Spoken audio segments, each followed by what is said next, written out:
Cannabis Common Sense, the show that tells the truth about marijuana and the politics behind its prohibition.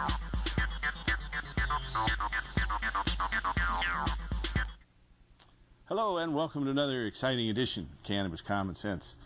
We have a great show for you tonight. We have a guest from Washington to talk about a new initiative up there to legalize marijuana, or actually remove all penalties from cannabis in the state of Washington.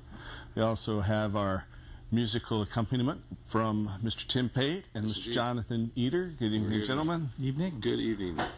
And we'll have some film clips and be taking your phone calls here shortly. So stay tuned as we bring on our infamous Dancing Cannabis Leaves. I feel the force.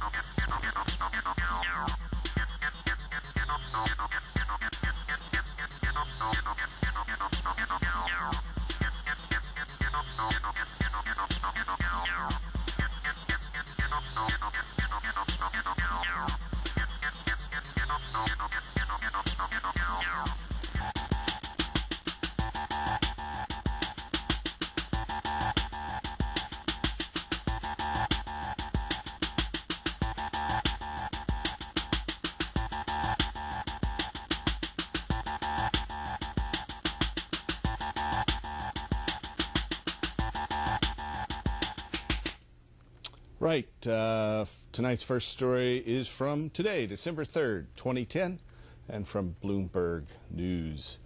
And out of Trenton, New Jersey's Governor Chris Christie said he agreed to a compromise on the state's medical marijuana regulations that will have the program operating by the summer. New Jersey in January became the 14th U.S. state to legalize medical marijuana under a bill signed by former Governor John Corzine, a Democrat, before he left office. Rules of the program initially proposed by the Christie administration were too restrictive, said Assemblyman Reed Gascuri, a Democrat from Princeton, New Jersey, who was the law's primary sponsor. Under Christie's compromise, New Jersey will license 6 centers to grow and dispense medical marijuana to patients with chronic illnesses, including glaucoma and seizure disorders. The state also will monitor the strength of the drug, which is produced from the cannabis plant and is illegal for recreational use in the United States. The rules will represent, quote, the best way to move forward on a responsible, medically based program that will avoid the fraud and criminal diversion problems that other states have experienced, end quote. Christie, a first-term Republican, told reporters today in Trenton, New Jersey, naming California and Colorado as examples. Christie had initially wanted fewer dispensaries and more regulations on how the drug was grown and prescribed. The governor said he was never opposed to the program and wanted to ensure it would not result in abuse. The law will allow a person to purchase a maximum of 2 ounces a month of marijuana from the treatment centers after a doctor certifies that they aren't responding to more traditional therapies. Home delivery and satellite locations for the centers won't be allowed. We're offering people a greater chance of receiving the care that they need in their time of need, Gasciordi said. Politics have been pushed aside to focus on truly important issue in this matter, and that is the patient's needs, end quote. And again, this is a story from Bloomberg News written by Terrence Dopp, published today, December 3rd, 2010. Our next story is from Sacramento, California. Republican candidate Stephen Cooley, who has conceded defeat to Democratic Kamala Harris in the state's prolonged race for the Attorney General. Cooley trails Harris by an estimated 50,000 votes. According to California state law, all election votes must be counted and submitted to the Secretary of State's office by December 3rd, 2010. Cooley, who had served as the district attorney of Los Angeles, gained only 39% of the vote in his own home county. In recent months, Cooley had threatened to prosecute area dispensaries that had engaged in cash sales of medicinal cannabis, claiming that the facilities did not meet the legal definition of collectives or not-for-profit entities under the state's medical marijuana guidelines. San Francisco District Attorney Kamala Harris has previously voiced support for protecting the legal rights of patients who use cannabis medicinally, stating, quote, we will not prosecute people who use or sell marijuana for medicinal purposes, end quote. Steph Scherer, the director of Americans for Safe Access, which had campaigned against Cooley in the weeks prior to the election, called Harris an ally and said, quote, a defeat for Steve Cooley is a tremendous victory for medical marijuana patients, end quote. Next story tonight comes from New Zealand. It's the final story. Out of Wellington, New Zealand health regulators have approved the sale and marketing of Sativex, an oral spray consisting of natural cannabis extracts, primarily the plant cannabinoids THC, or tetrahydrocannabinol, and cannabidiol, or CBD, as a treatment for symptoms of multiple sclerosis. The spray is produced in the United Kingdom and will be exported to New Zealand, where it will be available by prescription. Sativex had already been approved as a prescription drug in Canada and the United Kingdom and is pending regulatory approval in Spain, France, Germany, and Italy. For more information about that, you can go to the pharmaceutical company's website, gwpharm.com. That's gwpharm.com. That's the end of our hemp news segment tonight. All right. So, Tim and Jonathan. We're here. You're here. We're here. You're prepared to play music for the masses. So. We are. Well, at least those few of us who are here tonight and enjoying the weather, you know, and all of that. It's definitely winter here in Oregon, but we haven't got the snow yet. But you couldn't get to us if you were coming from outside because there's snow between here and everywhere else. That's what I hear. So it's good to be in a warm studio right now, that's for sure, because it's been nasty out there. So I'm going to play a little music. You ready? Yeah. All right.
Tim Pate and Jonathan Eder.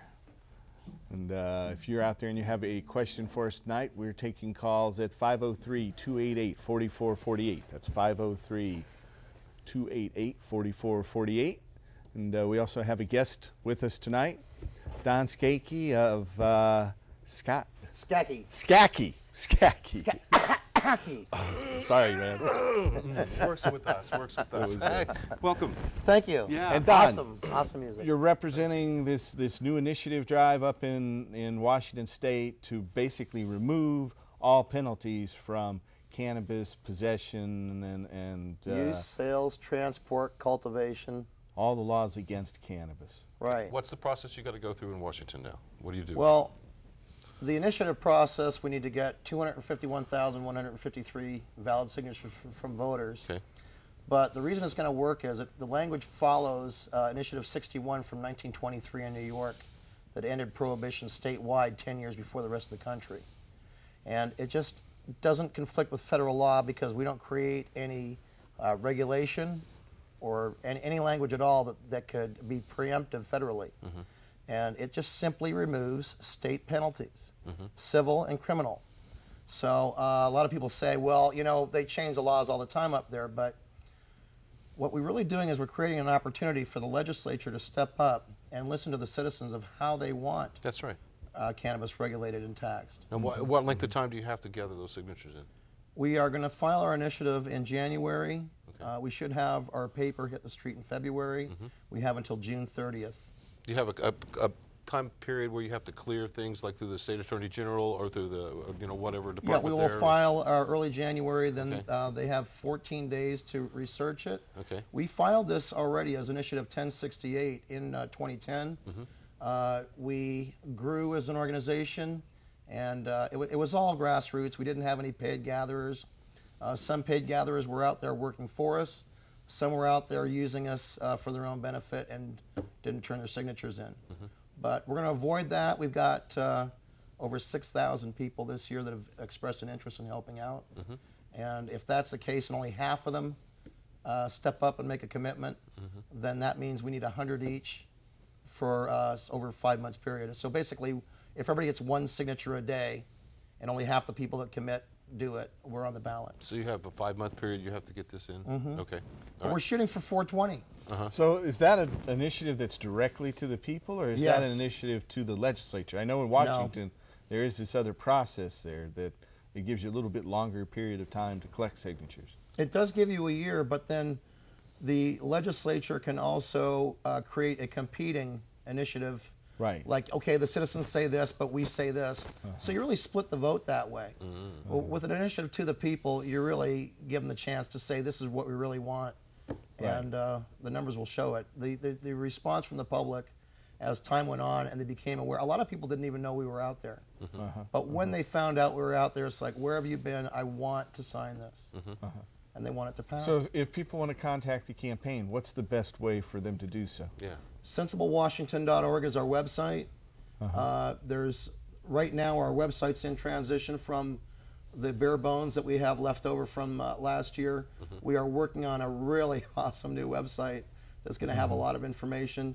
It's going to be directed at the undecided voters. I mean, we know that our true believers are going to support and vote for us, and we know that the people that absolutely will never support us, there's no sense spending any time on them.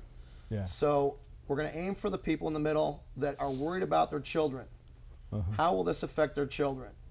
They're worried about the economy.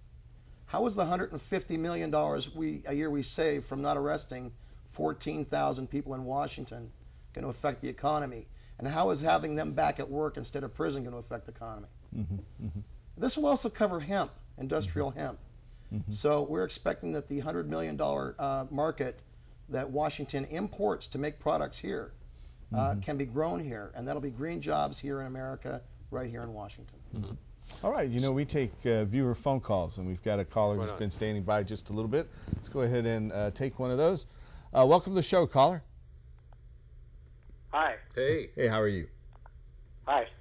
Good evening. Do you have a question or statement? I'm sorry, what? Do you have a question? Yeah, my question was, do you think that legalization of marijuana could save the economy? I do. It could definitely have a positive impact, in my opinion. I mean, he just outlined those in terms of additional revenue, additional people working in a newly expanding industry, and the environmental benefits of industrial hemp. I think it really could make a huge difference. Whether it could save it or not, we can hope so. We'll see. You have to think of, the level of fiber that we're always hungry for on a daily basis as a humanity. Yeah. And the need for fiber is never going to go away. From fuel, what you have to eat, our food, Alternative everything. fuels. Yeah, It's not going to change. We have to have a source. We have to discover that source. We keep using up all the sources we have. We'd love to have a renewable one that is easy to continue renewing on an annual basis without having to dig into the forest resources we have, that continue to dwindle. So it makes sense that it will not only create those jobs, but because of the millions of different types of interesting different types of products we can create out of hemp and in all its facets and forms, I have a belief that indeed it could change our entire paradigm. Cool. Do you guys think that, like, the amount of jobs it could create, it could just, like, change, like, the entire economy of, like, every state even? It certainly is the only thing out there, I think, that has the potential to do that because of its impact on the energy market, in biofuels, its impact on fiber, as Tim pointed out, for fabric and building materials and paper. Its impact is food. The byproduct of making biodiesel would be a huge amount of food. And then the pharmaceutical industry could change dramatically as well with cannabis being unrestricted. I'd like to throw one more thing out there. Everybody complains about the high cost of cannabis, but it's prohibitively priced because it's illegal. If it's illegal, if it's suddenly made legal, then there's no penalties for it. It becomes very competitive. And that's one of the reasons why California didn't pass or wasn't supported in some counties, because they had a financial interest. But when you think about it, if a product costs $40 now because it's contraband, and it now costs $20 with taxes because it's not, that's a whole lot of $20 bills in America's pocket to spend on their rent and paying down their debt and sending their kids to school and buying shoes and all that. And when you think about the tax base that's generated by that money that's no longer going into the black market but is instead in the legitimate economy, that is where we are going to make our money, not from taxing cannabis. True. All right, well, thanks for your questions. Yeah, thanks. All right, have a good night. If you have a question for us out there tonight, call us at 503-288-4448. That's 503-288-4448. We'll be taking your calls right up to the top of the hour. You can also watch us online at ustream.tv. That's the letter U, stream, STREAM.tv. And you can type in questions into the chat box there that'll be transmitted to us that we can answer as well. So if you're out there without the ability to get through on those phone lines, and they do get pretty crowded sometimes, I'm told. They can. You can't get through, so that's an alternative, is to go to the internet and type it through the ustream.tv interface. You've been an activist. How long have you been an activist? Really? Well, after Hemp Fest last year, I became aware of the Cannabis Defense Coalition up in Seattle. Yeah, I know that. Wonderful group. Yeah. Sat on some trials in January of this year. Good. Went down to Olympia and spoke against House Bill 2401, which would have sold it through state liquor stores under a heavy-handed, unreasonable control, and 1177, which would have made it a misdemeanor $100 ticket. Both of those bills never made it out of committee, but it was at those hearings that Rick Smith of Sensible Washington announced the initiative was going to take place. And I went to the first Seattle meeting and just went in way deeper than I ever thought I was. I thought I would be collecting signatures at events, and that would be about it. Yeah.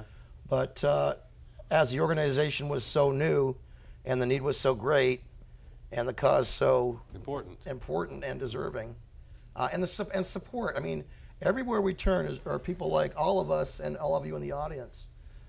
People want this to happen, and there's no big money behind it. It's going to be grassroots. It's us. It is us. It's us, because we know it helps us. And Yeah. so we need to make that change ourselves. So it's critical. In Washington State, how many signatures do you need to get? 251,153, which is valid registered voter signatures. That's 8% of the total voters in the last governor's election. So is that for a statutory measure? Okay. And then, so you'll need to turn in excess of that, probably We about want 400. 420 by 420. Yeah. Because we also don't want to have the same thing happen last year. We might have made the ballot if the paid gatherers had turned in the signatures. So, or if we had prevented them from, to the best of our ability, getting that paper and using it the way they did, and gotten those signatures ourselves. You can only sign the petition once. Right. So you had paid gatherers in the last petition drive, or what was it? It was I-1068, right? Yeah. And so there were paid gatherers for other places. We did not have, actually, I think one place somebody paid them to have time to do it, but it wasn't paid in the traditional manner of an organized thing. So the I-1068 campaign didn't pay, but you think someone else paid? Well, no, what I'm saying is that there are paid gathering companies. Yeah, sure. And some of those people took it upon themselves that while they were getting their paid signatures to carry our paper, and they literally turned in thousands of signatures.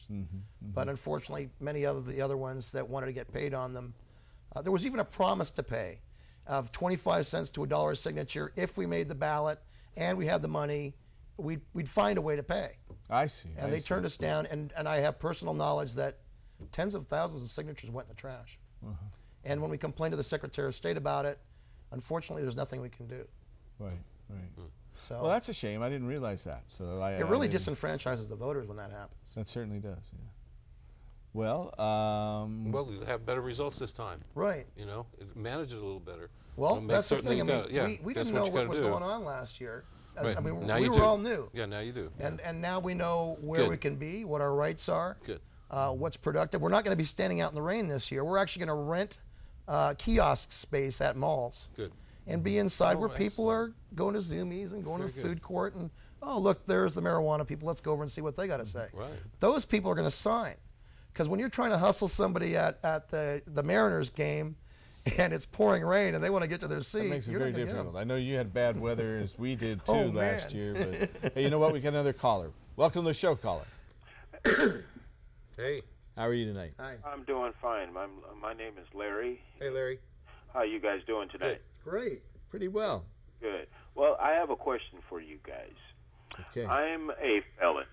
Okay. And I have chronic pains. And me as a felon, what rights do that have?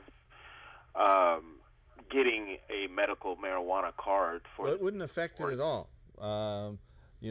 That would not have a negative effect at all. I have a growing felony for growing marijuana on my record as well, and I have numerous medical marijuana cards, so okay, doesn't affect it. If you're on parole or probation, it won't affect you from getting the card. However, you probably want to talk it over with someone who's supervising you. The PO or probation officer. The question, because if you're on probation, they won't allow it, even if it is a prescription and you do have the medical card. The state probation and parole officers might allow it and have allowed it in a number of cases. But the federal probation and parole officers, of course, can't and won't allow it. Right. Okay. Now, I have one more question for you guys. All right. My wife, she has a medical marijuana card, and she is legal, and she has a caregiver. Okay. Now, her caregiver had stole her medical marijuana. Okay, and we reported it to the sheriff's department and everything like that, and there's nothing they say they can do about that. Yeah. Now, can a caregiver get away with this? Well, unfortunately, if the police aren't going to, arrest them for that theft, then there's not. I'm not a lawyer, so I want to preface that, but I would think the police could arrest them for the theft. However, if the police choose not to do that, that's what I was thinking. Then also, I mean, there's not much choice you have in that matter. Right. I mean, and that's the realities of interpersonal relationships with the police, is that they understandable. But if we're going to try and legalize this, Yeah. you know, I mean, we should. Well, you know, I've seen pull police, laws. if they were stealing it, arrest people. But the whole caregiver relationship is Vague. pretty vague. To a degree. I mean, you know, in you Oregon, can be we have more contractual. clarity than there Yeah, is we do, in Washington. Yeah, because we have absolutely. state permits for growers and caregivers, and there are regulations about compensating caregivers here in Oregon, where in Washington the law doesn't address it at all. I'd like to address 2 points here, though, Go if I ahead. could. First is if you have, you know, you're addressing a felony.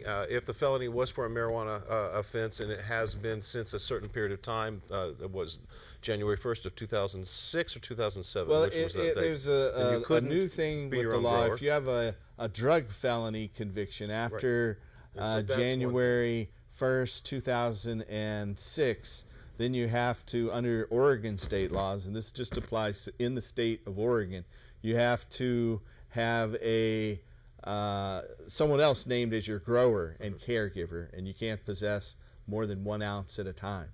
But Right. if you are not, if you have, and that's only for a drug felony, not for any other type of felony. Okay. And actually, Another I have thing to- we go should ahead. say is that Yeah, absolutely. in Washington, well, I mean in Oregon State, felons can vote as long as they're not incarcerated. They can register to vote and participate in the political process with no restriction. In Washington State, the law is that you have to finish your sentence and pay your fine and then petition the court for the restoration of your voting rights. Well, see, Oregon need the laws too as Washington. True. And there is one thing that I want Well, to you know, address. we're working to legalize it. Go ahead, Tim. I wanted to address another one of your issues. I faced a similar problem you did in feeling that I had been taken advantage of by my caregiver at some point, okay? Right. You want to document that, and if you don't mind, you could go ahead and get that in paper, and in writing, and send it to the director of the Oregon Medical Marijuana Program, Okay. and they would be happy to keep that on a file. If the file builds up towards that caregiver to such a degree, there can be things happening to them. So, you know, Well, go there's ahead and also document another it. There's course. a process. There's other recourse.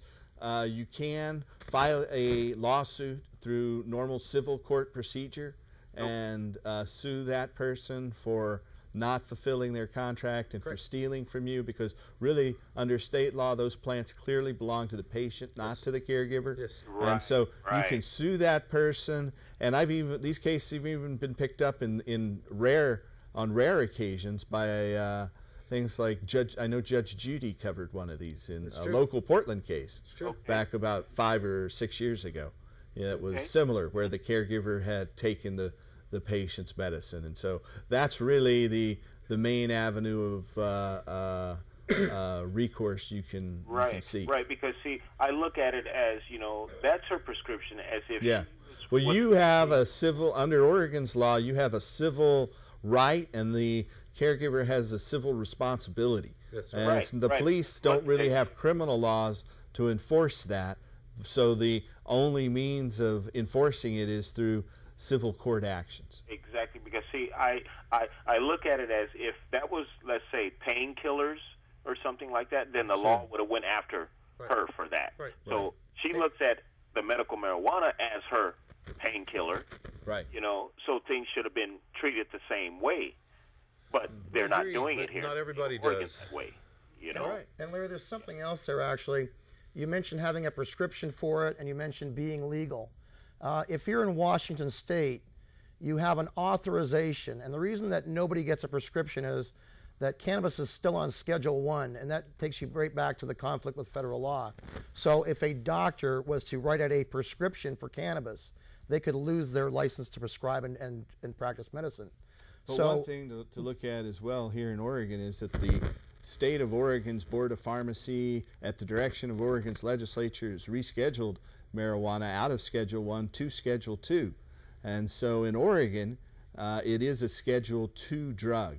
And in fact, you know, they often talk about how federal law supersedes state law, but when it comes to the Controlled Substances Act, the actual federal law says explicitly that state law supersedes federal law. At the Controlled Substances Act is known as Title 21 of the United States Code, and so the reference is 21 U.S.C. 903. It's Section 903. The title of that section is Application of State Law, and it says explicitly that the state regulation of controlled substances supersedes the federal law. And so in Oregon, marijuana is no longer a Schedule I drug. Okay. Well, I appreciate everything, you guys, and I hope you guys get those 200-some thousand signatures that you're looking for. 420,000 is what they need in Washington. Now, here in Oregon, we have our proposal, the Cannabis Tax Act initiative that you can find out more about at hemp.org. That's HEMP.org. And we need about 85,000 valid signatures and about 130 to 140,000 I can say total the way signatures. to get those, don't go to the baseball games or the basketball games, man. Go to the malls and things like that to get those signatures and stuff like that, you know? Because if I was going to a game, I'm going to try and get my seat. All right, well, thanks for your call. Well, just make sure you register to vote and that you sign these initiatives. Yeah. That we will. We'll talk to you guys later. Thank you. Thanks. For your call. You know, we have a film clip we're going to roll right now, and we'll be back in just a few minutes here to take your calls.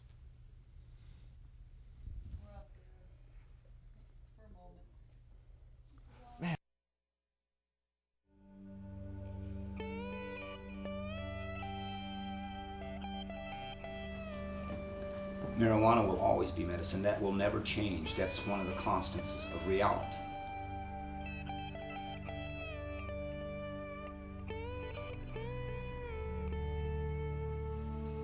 How people perceive it, now that may change. But every person had their own medicine. For some it was a stone, for some it was something else. And there were the people that marijuana was their medicine.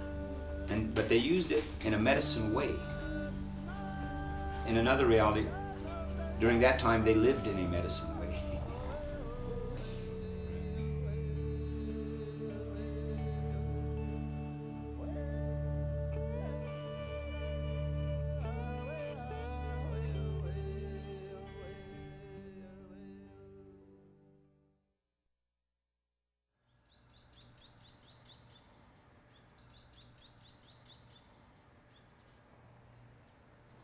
My mom one day came home, you know, and she told me that, like, my best friend had these things in his head. He had these things cut out, and they went away, like, for a while, and another one came back, and he got it cut out, and, it was like there was 33 people that had this cancer, and all of them died. And then homeboy's still alive, you know. He really thinks that marijuana's really helped him in his personal struggle against cancer. He hasn't had another tumor in a while, so it's pretty good. It's some weird form of melanoma that has tumors or something. I don't know exactly what it is. You could ask Powder. It's him. Powder. They called me that because unfortunately, you know, it's kind of it's a funny thing, but not so funny. I can't really be in the sun too much.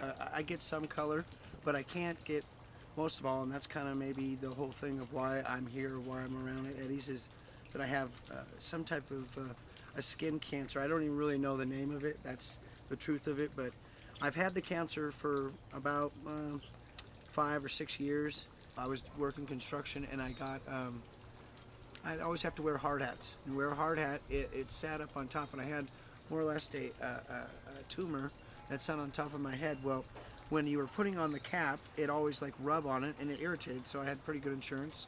I went in and had it removed. Well, when I had it removed, They called back and they were actually, sorry, but you need to come in right away. And then I went in for the second surgery and I shaved all my hair and everything, anticipating, that I would lose some hair. And I lost a lot more than I thought, and I actually was being able to pull chunks out. And that's kind of a weird thing when you're 25 years old pulling chunks out of your head. I could imagine as being a younger kid and then having cancer. And then now when I see younger kids, bald like I am, I probably assume, or I'm assuming that they're going through what I went through. Eddie has a lot of force, he really does, behind who he is and what he does and what he stands for. When they can see that and they see the sincerity behind what he's doing, it's really easy to kind of, like we did, we sold everything we owned, we moved. And we're starting our own little niche in California, if you will, but and it has to do with the whole surrounding of what Eddie is. It's a great thing what he's doing up here. It's helped me out, and I think it's helped a lot of people out. Come up here, and that's the whole thing. Come up here, because don't let it scare you because you think the helicopters are chasing you as you're coming up the hill, or the cops are right behind you, because they're not. And I'm here to tell you that I thought all that. I really did. I believed it, but they're not. I came up here and met Eddie and Linda, and they liked me. Said go ahead and start working. So I started working, dude, and the next thing you know, they said, hey, you can move your trailer up here. They said don't pay rent, move your trailer up here. I said, all right. I've been here ever since. Makes me feel good because I know everything that he's asked I've done. I don't drink, so I don't do hard drugs.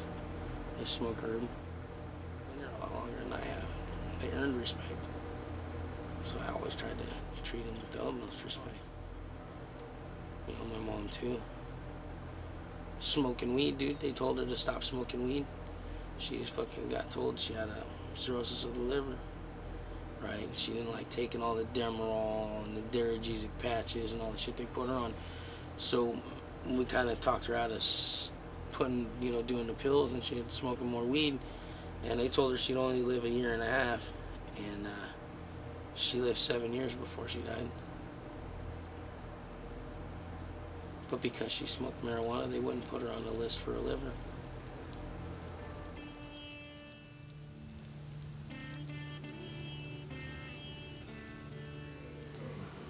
We've chosen as a group, and certainly I guess is the head of it.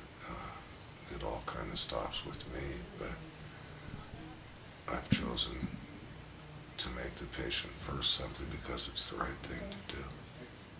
And I don't remember if it was Jefferson or Washington. And we're back. That is Mr. Eddie Lepp, and that is a scene from the movie From Tears to Trichromes, a short film about Eddie Lepp's farm. Eddie is in federal prison right now, and if you'd like to send him a letter, or Mark Emery or Roger Christie, 3 prominent activists who are currently being held by the U.S. federal government, you can find their addresses if you scroll down a little on the page, timeforhemp.com. That's time, the number 4, and then hemp.com. And if you want to really do that, actually send them letters. I don't know if you've ever sent anything to a federal prison before or not, but make certain that you follow the rules that are the guidelines that are there. That way they actually get the letter. Otherwise, it won't make it to them. It'll come back to you, and you'll get a nasty letter from the feds saying, "Don't do that again, or we'll get you." So, okay, be careful. Sending anything. No, don't send any contraband. Just send a letter. But if they would love to it. A federal prison, certain of it. Then you should, of course, follow those rules. If you have a phone call for us tonight or a question, you can call us at 503-288-4448. We have a caller who's been standing by. Welcome to the show, caller. Yeah, hi. Hey. I have a question for Don. Yeah, go right ahead. I would like to know if you can explain federal preemption and what is Sensible Washington's initiative. How is that different from Prop 19? Well, Prop 19 was a package put together by a group, and then that was put together out to the voters as to if they thought that was a good idea or not. Our initiative is going to remove the penalties and then turn the job over to the citizens and the legislature where it properly belongs. It's really presumptuous of anyone to say this is the way it should be, without outside of a public process like that. And as far as the federal preemption goes, again, we're not creating any new words, any new laws, any new regulations, any new taxes. So nothing that they can say you can't do this. It's not that we're doing something. We're stopping doing something. We're not arresting people anymore. Just stop arresting people. You know, if there's a lot of activists that want legalization, but they disagree on how to get there. If we can just stop arresting people first, that'll give us a breathing space to see what we really need to do.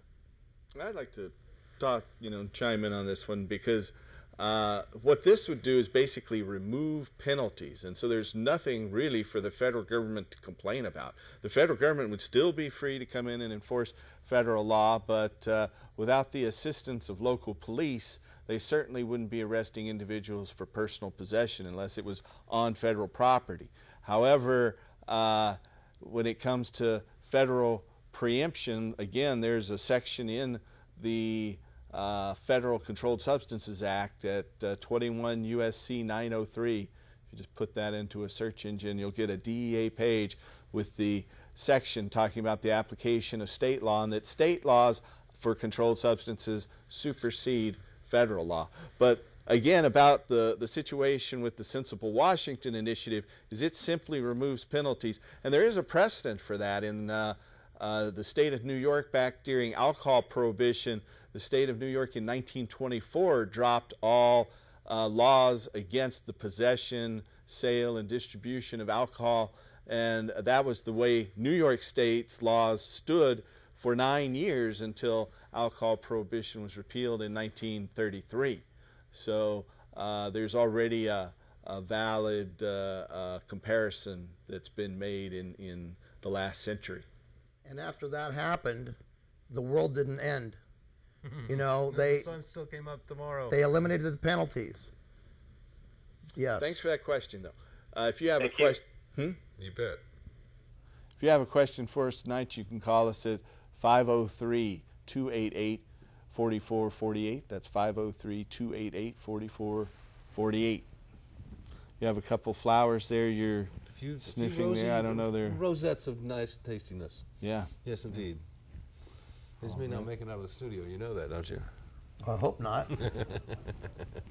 So, you're going to start the drive. Did you say in February, or what's? We're going to file the initiative. The first day that we can file is January 10th. Okay. It's our intention to be in Olympia on that day and file. They have 14 days to do the code review, but if we're changing anything, it'll be the ballot title. It's the Marijuana Reform Act. I think the intention is to conform with upcoming amendments by Senator Gene Cole-Wells to change the references from marijuana to cannabis. It'll likely be titled the Cannabis Marijuana Reform Act. But other than that, everything's going to be the same. They've already reviewed it. Once that happens, the Secretary of State has 7 days to certify a ballot title, and then we'll be printing up sheets. And so for more information about that, you'd go to sensiblewashington.org. That's sensiblewashington.org. I know they're currently working on getting volunteers signed up, so you can probably print up some of these forms there. And you're going to have a billboard on yes, we I-5. Just signed the contract today. Right on. It's going to be at milepost 138 on I-5 in Fife, and it's 18 feet wide, 8 feet tall, and 288,000 cars a day go by that location. All right. We'll be there. It will be there through November. Oh, excellent. Yeah, the content will change as the program, as the very good election goes on. That's a good location. Now, I got to tell you, the company that has the billboard, they're on our team, and they're looking for other billboards around the state. Right now, the economy is so bad that private billboard holders the paying customer has quit paying, and they don't have money to put something else up there or even paint it out. Sure. So they would love to have us put our brand new shiny on top of their old dilapidated, just to have something nice to look at for the cost of production.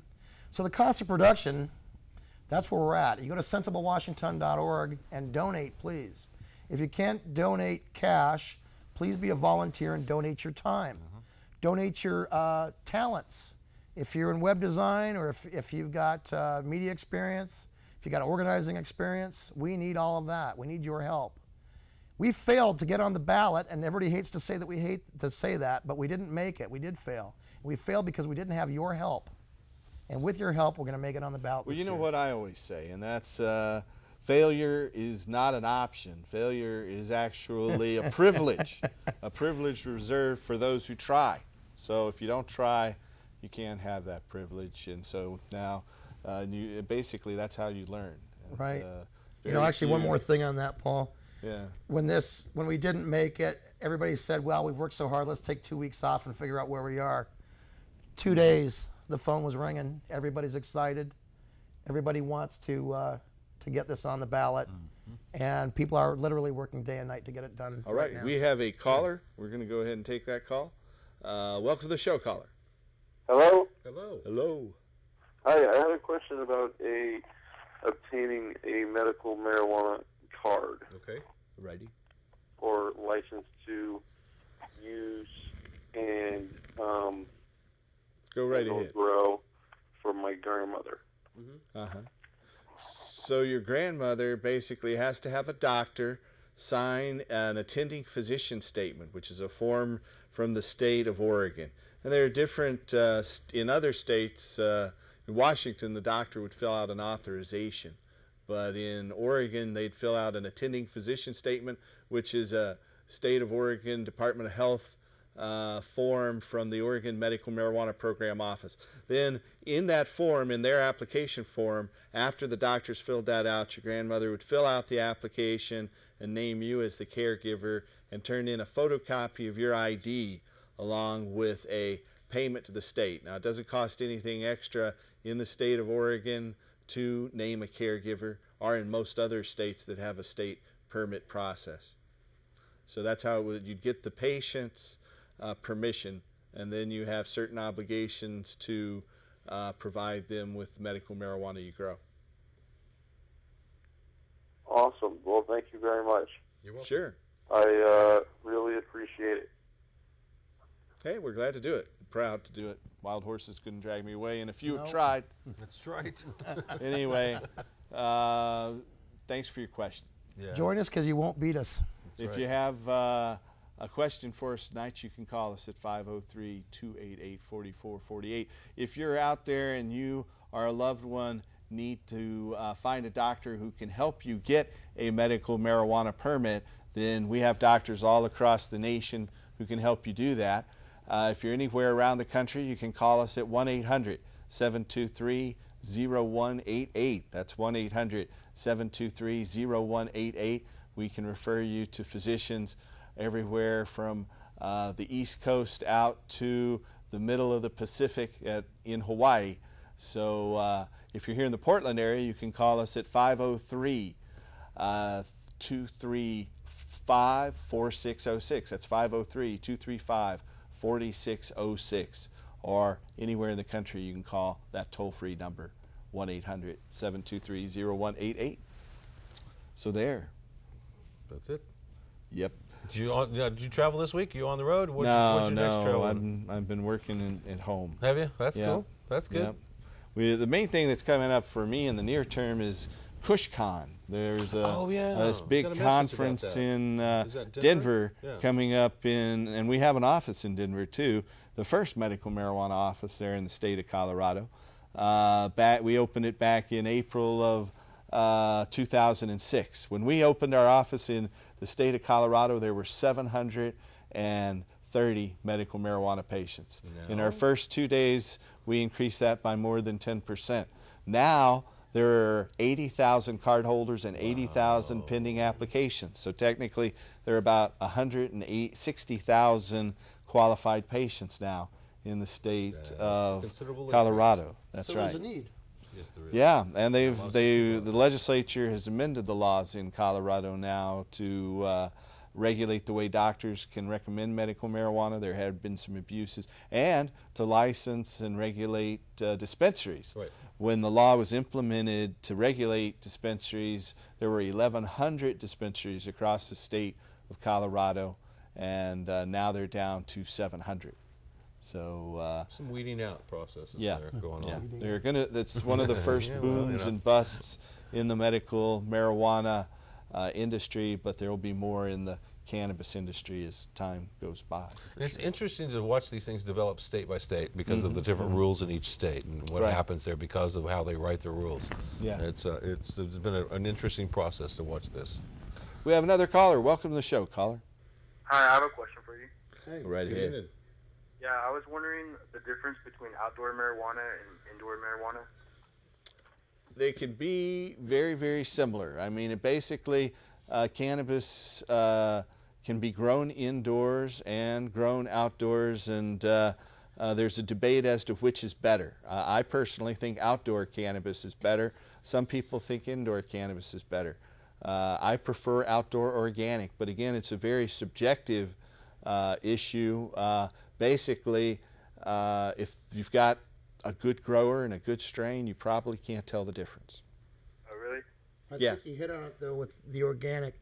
And it doesn't necessarily need to be organic, but it needs to not be polluted.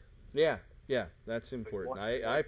When I fertilize my garden, I do it in the winter, and the things like rock phosphate and green sand and kelp have time to break down over time. I also put mycorrhizal enzymes into the soil. These are bacteria that kind of eat up the nutrients and make them available to the plant, and so those are things to consider outdoors and indoors if you're going to try to grow organically. Anyway. Yeah. Oh, thank you. I learned a lot. Well, glad to help. Thanks for watching. Have a good night. You too. You too. Good night. We are down to about 5 minutes. I don't know if we can squeeze in a phone call, but you're welcome to try. You know, the one thing I've noticed about not everybody's, but your outdoor plants in particular, is they tend to be the size of trees. And yeah, well, if you can only grow 6, you know, grow 'em big, huh? you might as well grow them big. And then I'm there's lots of impressed. excess. I was able to help more than 24 different chemotherapy patients last year, and a quarter of them have now passed away. Yes, It's a we real lose a lot of honor friends on this show. to We be do. able We do. to help people like that, and so we just hope we have more spirit helpers out there and try to do right as best we can. I guess I just threw that, you know, advantage outdoor when you have. Well, the best thing about it's the a outdoors price, is you too. don't have to pay for the wind and the big air orange and thing the in lights. the sky you know? comes free. Yeah, and it's better light from the sun. The is. sun's It light is much, much better, and the plants are keyed, and they evolved to take advantage of that. So at least that's what I think. I agree, totally. So again, you're going to be doing this campaign, and you go to sensiblewashington.org to find out more.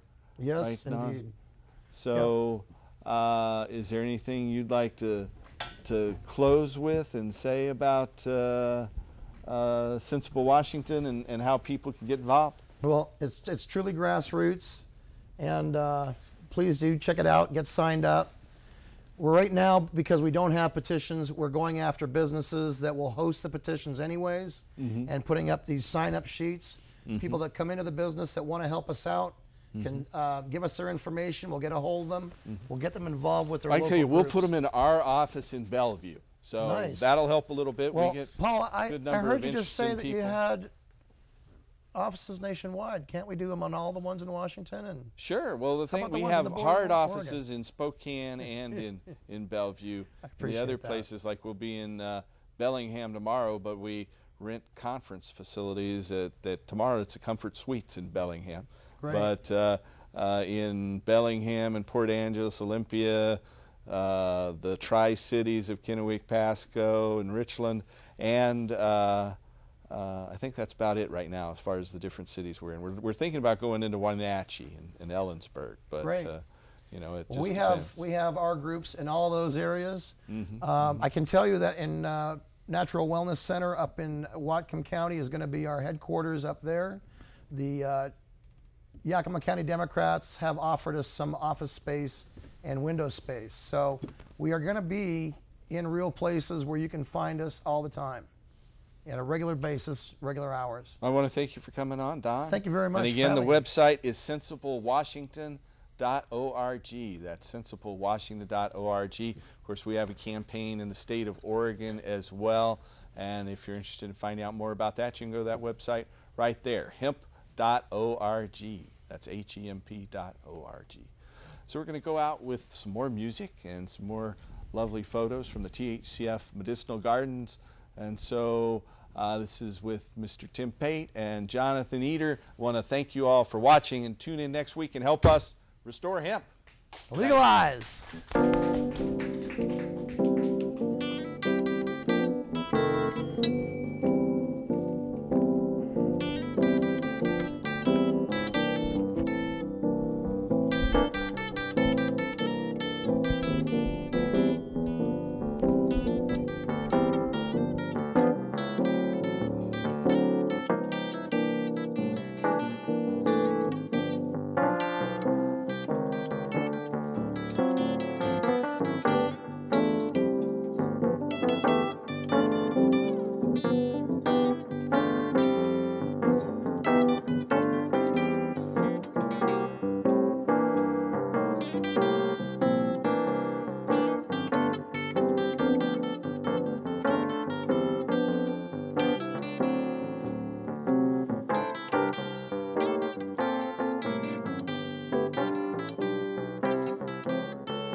See you next week, folks.